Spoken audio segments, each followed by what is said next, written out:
Tewali musajja ekimala era mu bulamu bwange sikumisinga mu bulamu bwange nkwevuma n'olunaku lwe nakusanga sirirwerabira mu bulamu bwange. Bamuyita Rema Namakula tukwaniriza natera ku mukutu gwaffe omugazi ogumanyikiddwa nga Uganda mu Kamoli. Amanya n'eddoboozi bampita Ntambi Chimso Rich Boy Maxudi Junior. Naawo nga twakava mu Idi olunaku lwa Idi twalabyeko ebifaananyi nga mwana muwala gwe bayita Rema Namakula avaayo abitimba ku social media ze ng'alina ebbaawe amanyikiddwa nga Dr. Hamza Ssebunya. Nalwekityo twakitegeddeko mu bifaananyi bino nga yakamala okubiteekayo ku mikwano gya Rema ajogera naye babadde bakubamu akaboozi. Rema yagambye bachalibe ababadde around ababitusi kugana bachalibe abalala awo n'agamba nti mu bulamu bwe tafunangako omusajja amwagala ebyaddala nga temulimu kumunyooma nakuba nti amubalako femu n'akasente nga Dr. Hamza Ssebunya. Era n'agamba nti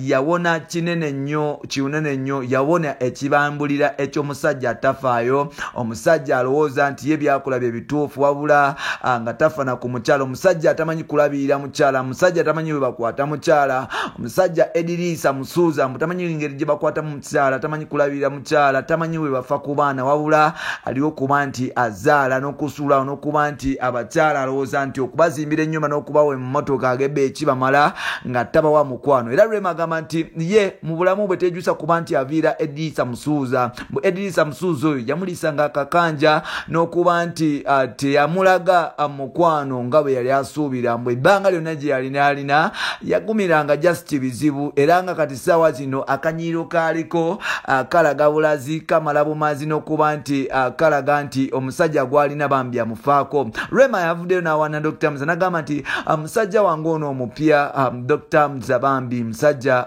wa mu bantu, musajja mukkakkamu, musajja muwombeefu ate nga musajja amanyi we bakwata omukyala. Omusajja ono okuva lwe namufuna sejjusangako, omusajja ono abadde ampa buli kye mbadde neetaaga ng'omukwano gwe gwetaagisa. Era Rema agamba nti nze omusajja ono saamwagalako ssente because naye mwana muto nga nze twezimba bwezimbi wabula nayagala care ne love gy'ali andaga. Y'ensonga lwaki nti mutulaba nze nsobola n'okumuteekayo all the time. Rema agamba nti omukwano gwe yali alina gwe yali ayagala okulaga Edirisa Musuuza yagutwala for granted n'okuba nti ye teyamuwanga time emala mbwe buli kaseera yali amugamba nga bagenda okukola nga tebafunako time kutuulaawo ne banyumya ne banyumya ku future plans n'okuba nti besanyusanga abantu. Mbwe akaseera ke balinga ne Musuuza baali bechekinga amasimu nakuba nti beblaminga nga bwe bagenzi wano n'olwawo ate nga n'omusajja tatabirina. Era Rema yavuddeyo n'agamba nti nze sirina kyemisinga ku Edirisa Musuuza, tewalibaawo olunaku yadde n'olumu nemba nti nzirira Musuuza, era takirowoozanga nako nabeera naye ebbanga ddene nemusaba ekintu kimu just kikunyanjula oba kukimaking official. Omusajja oyo n'angamba nga bw'atali ready kuba nti awasa oba akola mbaga ssaawa zino mbwa alina ebintu byalowoozaako ebirala.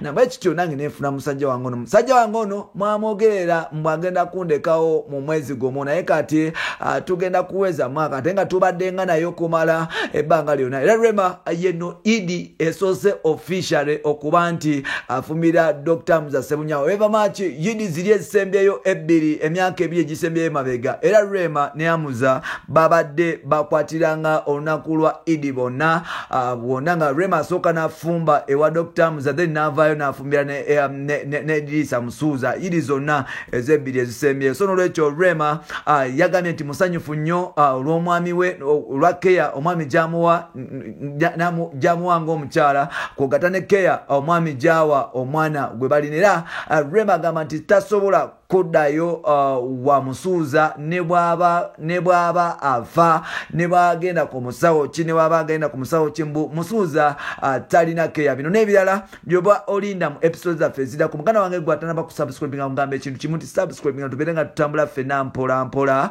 Era muganda wange oli waddemu kuba nti oleka comment wansi awo mu comment section tuba nti tufuna obubaka bwo oba ne tuba nti tubusoma mpola mu episodes zaffe eziddako. Era gwe oliwadde bokuba nti o likinga o commentinga ne tuba tutambula fenna nsigadde ntambi Jimzo Rich Brian Maxud Jr. You can follow me on Facebook nkozesa ntambi Jimzo ne tuba ntwogera mpola bye bye.